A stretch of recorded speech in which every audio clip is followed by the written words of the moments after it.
तो हम बात कर रहे थे आपके नवांशा चार्ट के विभिन्न भाव में जब अलग-अलग प्रकार से ग्रहों की युति होगी, तो ये युति का परिणाम आपके लिए क्या-क्या रहेगा? इस सीरीज़ में हम बात कर रहे हैं मंगल और बृहस्पति की युति के बारे में। इससे पहले हमने चंद्र और केतु की युति के बारे में बात की थी।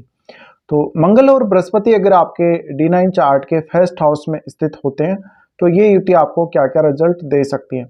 देखिए, मंगल और बृहस्पति अगर D9 चार्ट के फर्स्ट हाउस में है, तो इसका मतलब है आपको बहुत कुछ हासिल होगा आपके सेकंड हाफ ऑफ लाइफ में।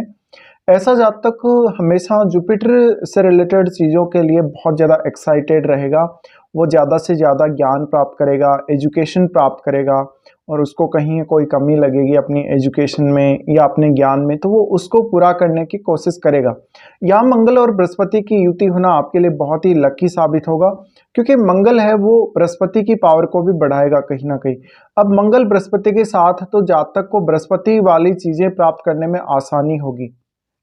इसका डायरेक्टली प्रभाव आपके मैरिड लाइफ और आपकी इमेज पर पड़ेगा।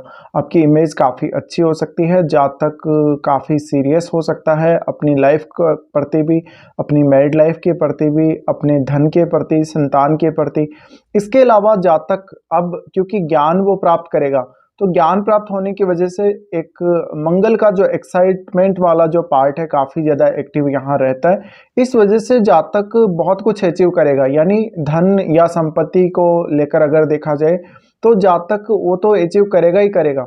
इसके अलावा भी जातक जो कुछ चाहेगा वो अचीव कर सकता है, उसमें इतनी क्षमता है। अब मंगल और बृहस्पति दोनों ही साथ आ जाते हैं तो जातक की जो एक हम बोल सकते हैं नेतृत्व क्षमता है या जातक में किसी को लीड करने की पावर है, लीडरशिप के गुण हैं, वो भी बढ़ जाते हैं।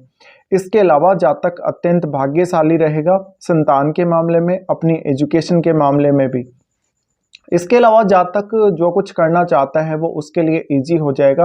और यहाँ जातक का निश्चित रूप से कोई स्पेसिफिक टारगेट ज़रूर रहेगा किसी भी मामले में, जैसे कि वो एक टारगेट सेट करके चलता है कि उसको करियर में क्या क्या करना है, उसको संतान के लिए क्या क्या करना है, अपने जीवन साथी का किस तरह से साथ देना है, जीवन साथी के साथ कैसे बिहेव करना है, ये सब। लेकिन यहाँ थोड़ी सी समस्या भी आपको आएगी। मंगल बृहस्पति साथ हैं तो कभी कभी रिश्तों में तनाव का कारण बन सकता है, क्योंकि आपका जो एक्साइटमेंट है वो काफ़ी ज़्यादा रहेगा, आपका एक्साइटमेंट लेवल बहुत ही ज़्यादा रहेगा।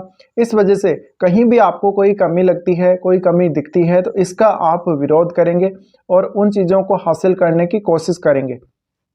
इसमें आपके जीवन साथी के साथ मतभेद होने या अपने फैमिली मेंबर्स के साथ भी मतभेद होने के चांसेस हैं। मंगल और बृहस्पति यहाँ युति कर रहे हैं तो जातक काफ़ी कुछ अचीव कर लेगा और वो काफ़ी एक्टिव भी रहेगा अपनी लाइफ में, अपने ज्ञान को लेकर भी काफ़ी एक्टिव रहेगा। इसके अलावा जातक आध्यात्म की तरफ बहुत तेज़ी से मुड़ सकता है, लेकिन शुरुआत में वो अपने जीवन को एंजॉय करने को देखेगा। जातक को जीवन में काफ़ी अच्छे लोग मिलेंगे, विद्वान लोग मिलेंगे। जातक कोई बहुत बड़ा प्रोफेसर बन सकता है, कोई बहुत बड़ा एस्ट्रोलॉजी के क्षेत्र में कार्य करने वाला व्यक्ति हो सकता है, वो अकल्ट के क्षेत्र में काम करने वाला हो सकता है। इसके अलावा जातक इंजीनियरिंग या कोई भी प्रकार का यांत्रिकी से संबंधित कार्य हो, ऐसे कार्यों में भी बहुत ज़्यादा अच्छा हो सकता है। अब जुपिटर जब भी मंगल के साथ आते हैं तो ज्ञान की प्रधानता और ज़्यादा बढ़ जाती है, क्योंकि मंगल है वो काफ़ी ज़्यादा प्लेजर देता है किसी भी काम में, वो एक्साइटमेंट देता है, बहुत ही नेक्स्ट लेवल का एक्साइटमेंट मंगल देता है। और क्योंकि मंगल फायरी है तो जिस भी काम में जातक हाथ डालेगा उस काम को काफ़ी जल्दी करेगा, वो काफ़ी फास्ट करेगा। अगर वो ज्ञान प्राप्ति की तरफ भी जा रहा है तो ज्ञान काफ़ी तेज़ी से हासिल करना चाहेगा, या जीवन में जो कुछ भी वो करना चाह रहा है उसको वो बहुत तेज़ी से हासिल करना चाहेगा। अब आपको आपके नवांशा चार्ट के लगन में राशि कौन सी है वो देखना बहुत ज़रूरी है। अगर दोनों ही अग्नि तत्व राशि में हैं तो आप ये समझ लीजिए कि आप जो भी टारगेट करेंगे या जो कुछ भी आप अचीव करने की कोशिश करेंगे, मोस्टली वो आपको अचीव होगा ही होगा।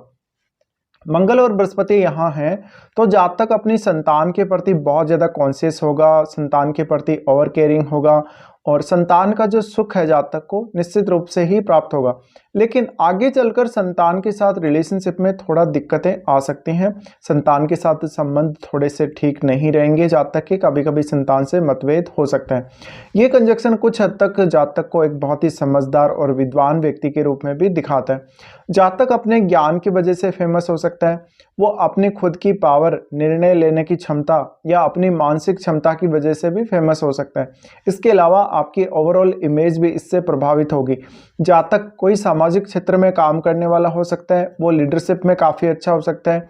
तो ऐसा जातक जिस भी फील्ड में रहेगा हमेशा एक्टिव रहेगा, काफ़ी तेज़ी से काम करेगा, जीवन में काफ़ी ज़्यादा ग्रोथ की संभावनाएं उसको देखने को मिलेंगी। तो ये जो कंजक्शन है काफ़ी कुछ आपको देता है जब भी नवांशा चार्ट में ये दोनों लगन में स्थित होते हैं।